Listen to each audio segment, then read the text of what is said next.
For more details from the UN report and the impact climate change is having on the world, CGTN's Terrett spoke to Antero Vartia at the Bloomberg Global Business Forum. Antero is a founder of Compensate, a non-profit dedicated to fighting climate change. We have to understand that climate change doesn't mean, for instance, here we might think that we're in a concrete building, high above the sea level. Our feet won't get wet, so we don't have to worry about this.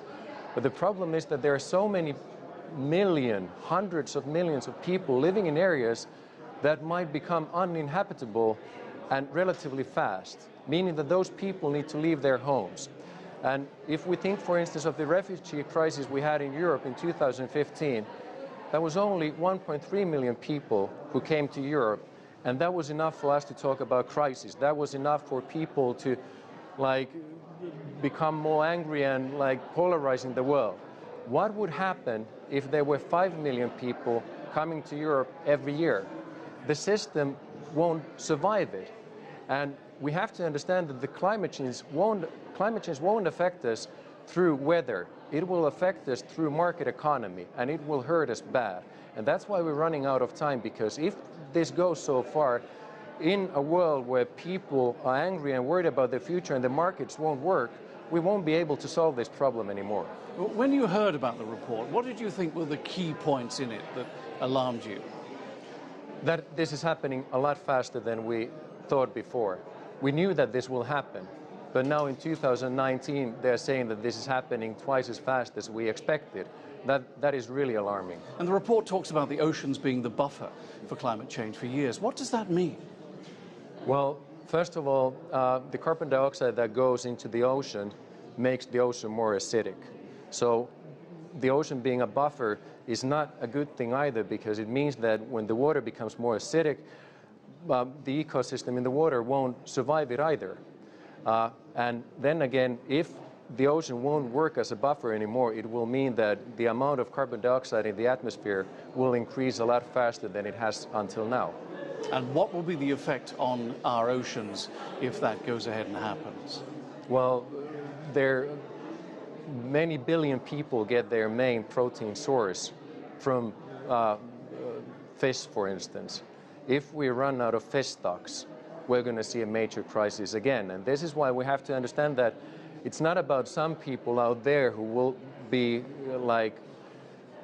they have to change their food or diet. It's about a systemic problem in a world. We're so interconnected in today's world that, let's say that there's a sudden drought in Asia, or people running out of food, we will be affected in Finland and in Europe and all over the world as well. So, as a former Finnish politician and as a member of the Green Party and an activist, what is the answer? We need to price the externalities. The fundamental problem why this is happening in the first place is because we are allowed to cause damage. Every single one is allowed to add more carbon dioxide in the atmosphere, even if we know that it causes problems. And we are not liable for any of the damage we're causing.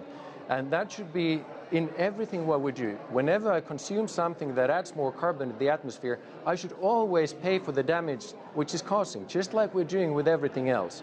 The fact that it's a transparent greenhouse gas and we don't see when we're actually emitting more of it doesn't mean that it doesn't happen.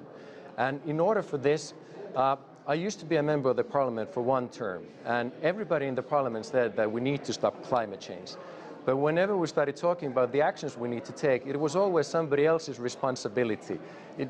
Finnish politicians didn't have to act because it was European Union, or it doesn't matter what we do in Finland because China is emitting anyway. But we have to understand that it's human beings who are adding more carbon in the atmosphere. And if we don't understand that we're doing it, and it feels like it's someone else who's going to solve this, we're not going to tackle climate change. People need to take action, and in order for people to do that, we have to understand what we're doing. We have to make it visible. We have to understand how much we're actually emitting and where it's coming from, how much it would cost to fix it. Once we understand that, the politicians will also understand it, and we're going to start making the changes we need. But when we talk about, for instance, the amount of carbon dioxide in the atmosphere, we're adding constantly more. Even if we would cut our emissions in half today, we would still be adding more carbon during a time when there's already too much of it. And I would love to give an example. If there's a park where I throw a trash every day, and then one day I realize that I'm about to ruin the park, there's so much of trash in the park, and it's starting to smell, I can't solve the problem by deciding that in the future I'm only going to throw a trash every other day. And this is how we're dealing with the issue. We need to start cleaning up as well. But in order for that to happen, people need to understand what we're doing. And that is why we need to bring the price of carbon and the cost of sequestering it or doing other meaningful and powerful things in order to tackle climate change. But if we expect somebody else to take care of this, if all the world thinks that someone else will do this for us, we're not going to survive.